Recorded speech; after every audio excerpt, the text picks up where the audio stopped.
AgriVision.org. I Am Angus is proudly brought to you by the Angus Foundation. Thank you for making a difference today in the future of Angus kids by making a year-end tax-deductible gift to the Angus Foundation. To learn more, visit AngusFoundation.org.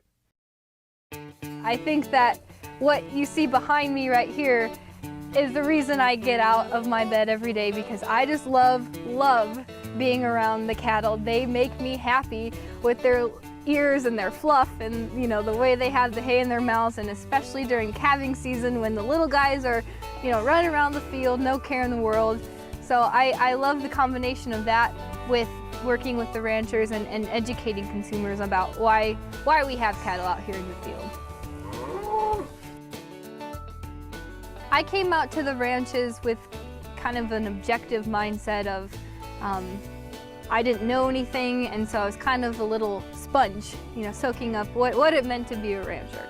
The majority of the time that I was in college, I had an internship in either anthropology-related field or journalism, and I came across an internship from the Montana Stock Growers Association, and it was for a multimedia communications internship. And I thought that would be a really cool way to combine, you know, my love of video journalism and of learning a new culture, i.e. the anthropology side of things. So came out to Montana and spent the summer here, visited a couple of ranches, and just fell in love with everything.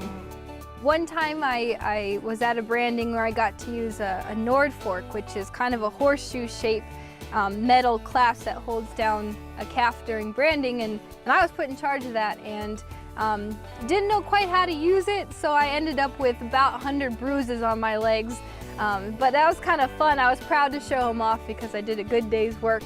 I've seen more animals out in Montana than I have at many of the zoos I've visited. Just driving to a ranch in the morning, you're going to see antelope, elk, deer, you know, lots of birds, cranes, everything.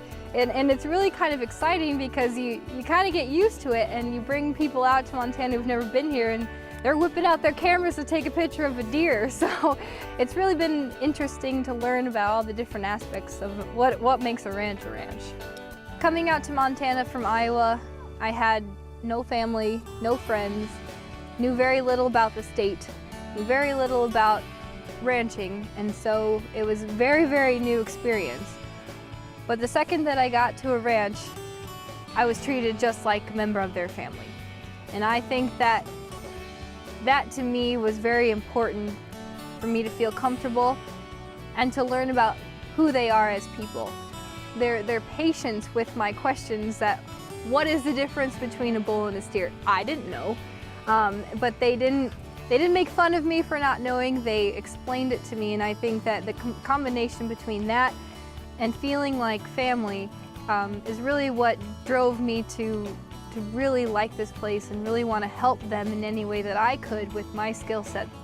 Coming out of this internship, I knew immediately that I could make a difference with the knowledge and the skills that I have to help not only Montana's ranchers, but farmers and ranchers across the country tell their story, because that's all that we heard is, you gotta tell your story, you gotta tell your story, you gotta tell your story.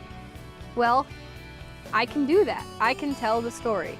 And so I work every day to sort of, you know, find new ways to do that. And I think that, yes, we do have to tell the ag story to consumers, but the way that they want their information is visual.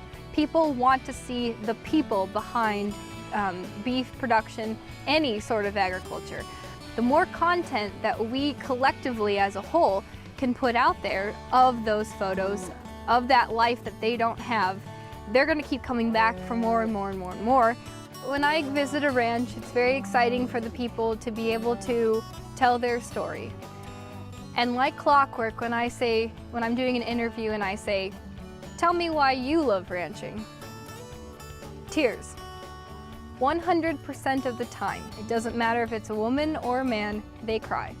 And to me, that means that their lifestyle to them is so important. What they do is so important.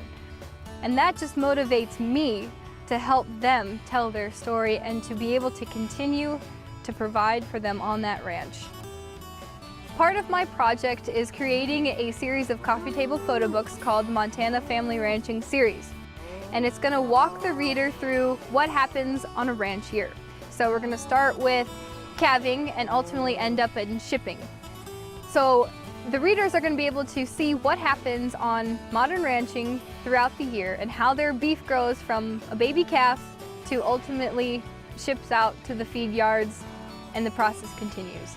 Taking the photos and doing the videos and producing the book is one thing, but seeing people's reaction to that content on social media and when they're holding the book, that's what really motivates me to do it again and again and again, because they love it. They say, we want more, more, more. So I'm going to give them more and more and more content, and they're going to learn about Montana's ranches.